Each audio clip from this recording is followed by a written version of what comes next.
पाकिस्तान के लिए जासूसी के आरोप में पकड़ी गई हरियाणा के हिसार की यूट्यूबर ज्योति मल्होत्रा के पिता हरीश मल्होत्रा मीडिया के सवालों के जवाब देते हुए अचानक रो पड़े। उन्होंने कहा कि बेटी का केस लड़ने के लिए उनके पास पैसे तक नहीं है और उन्हें किसी वकील की जरूरत है। पाकिस्तान के लिए जासूसी के आरोप में गिरफ्तार की गई हिसार निवासी यूट्यूबर ज्योति मल्होत्रा के पिता हरीश मल्होत्रा की तबीयत लगातार बिगड़ती जा रही है। वे 3 दिन से लगातार दवाई खा रहे हैं। अपनी बेटी का केस लड़ने और बचाव पक्ष में अपनी बात रखने में असमर्थता जताते हुए उन्होंने कहा कि वकील की फीस देने के लिए उनके पास पैसे तक नहीं है। उन्होंने कहा कि अगर मैं चाहूं तो भी केस नहीं लड़ पाऊंगा। उन्होंने कहा कि ज्योति की गिरफ्तारी के बाद से अब तक उनकी बेटी से बात नहीं हो पाई है। हरीश मल्होत्रा ने बताया कि पुलिस ने उनके घर से जो भी सामान जब्त किया था उसमें से अब तक कुछ भी उन्हें वापस तक नहीं मिला है।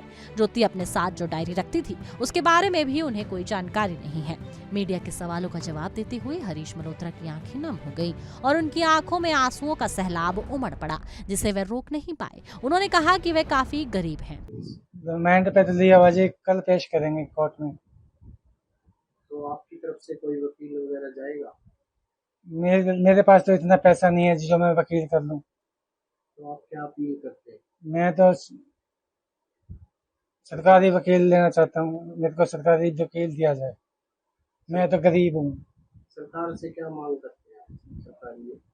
सरकार से मैं ये मांग करता हूं जी मेरे को वकील दो और आपकी बड़ी बहुत मेहरबानी होगी। तो जैसे आपके जो फोन वगैरह कहाँ है? फोन वगैरह सारे पुलिस के पास हैं। तो ज्योति जैसे कोई डायरी वगैरह भी लिखती थी जी। तो उस दिन एक दिन घर पे आई थी, वो क्या लिख के गई थी? वो तो दवाइयों की लिख के गई थी एक पर्ची में। वो किसकी दवाई थी? मेरे भाई की, बड़े वाले की, पप्पू की।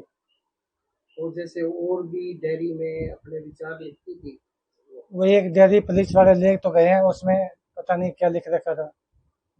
तो जैसे ये कब और उन्हें हेल्प के लिए वकील की जरूरत है। वहीं इस बीच हिसार पुलिस ने ज्योति की गिरफ्तारी के बाद प्रेस नोट जारी करते हुए कहा कि ज्योति मल्होत्रा कुछ पीआईओ से संपर्क में थी और कुछ सूचनाओं का आदान प्रदान किया गया था।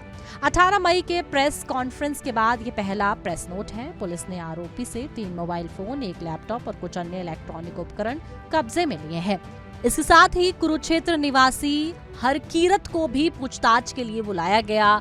हरकीरत वीजा सेवा उपलब्ध करवाता है। पुलिस ने हरकीरत से 2 मोबाइल फोन कब्जे में लिए हैं। हरकीरत को फिलहाल गिरफ्तार नहीं किया गया है। ज्योति और हरकीरत से बरामद मोबाइल फोन, लैपटॉप और इलेक्ट्रॉनिक उपकरणों को जांच के लिए फॉरेंसिक लैब भेजा गया है, जहां विश्लेषण जारी है। अभी तक विश्लेषण का परिणाम हिसार पुलिस को सौंपा नहीं गया है। कुछ केंद्रीय जांच संस्थानों ने भी आरोपी ज्योति से पूछताछ की है। पूरे मामले में जांच हिसार पुलिस कर रही है और आरोपी हिसार पुलिस के ही हिरासत में है।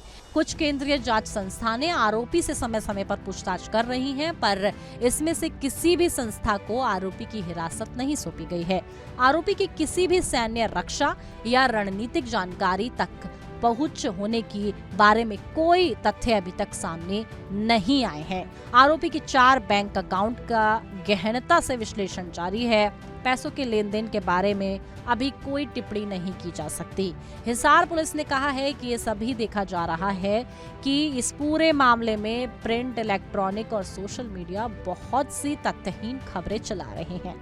तथ्यहीन खबर न सिर्फ इस पूरे मामले को प्रभावित करती है, बल्कि ऐसे मामले में सीधे तौर पर राष्ट्रीय सुरक्षा भी प्रभावित रहती है। प्रिंट, इलेक्ट्रॉनिक और सोशल मीडिया पर फैली हुई कुछ अफवाहों का खंडन करते हुए ये स्पष्ट किया जाता है कि आरोपी के किसी पीआईओ के साथ शादी, धर्म परिवर्तन इत्यादि के बारे में अभी तक कोई तथ्य सामने नहीं आया है। ऐसे में ज्योति मल्होत्रा के पिता का मीडिया के सामने आना और उनका इतना भावुक होना और उसके बाद सरकार से एक मांग उठाना कि उन्हें एक वकील उपलब्ध कराया जाए, इस पर आपकी क्या राय है? कमेंट बॉक्स में अपनी राय जरूर पेश करें।